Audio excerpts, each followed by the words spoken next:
Cette chronique de jurisprudence a été écrite par une équipe pluridisciplinaire composée d'avocats, de médiateurs de dette et de magistrats qui ont une expérience professionnelle dans le contentieux du règlement collectif de dette depuis de nombreuses années.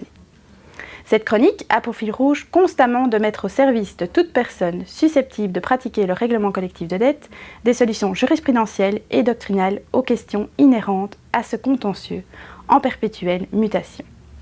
Les questions abordées y sont nombreuses. À titre exemplatif, quelles sont les conditions pour être admis en règlement collectif de dette? Quels sont les critères légaux pour conclure un plan amiable, pour se voir imposer un plan judiciaire, pour pouvoir bénéficier d'une remise de dette, qu'elle soit partielle ou totale? D'autres questions y sont également abordées. Peut-on obtenir ou non la remise des amendes pénales, en principal, frais et intérêts? Comment répartir les fonds du compte de médiation en cas de rejet, révocation, désistement d'instance, etc.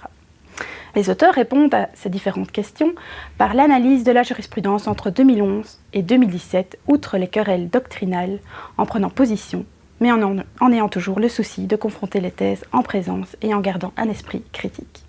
Ce livre s'adresse à tous les praticiens du règlement collectif de dette, justiciables, médiateurs de dette, avocats, magistrats, huissiers, notaires et organismes divers, CPAS, etc., dans la mesure où nous avons cerné la pratique de ce contentieux au plus près de l'actualité judiciaire, tant en doctrine qu'en jurisprudence.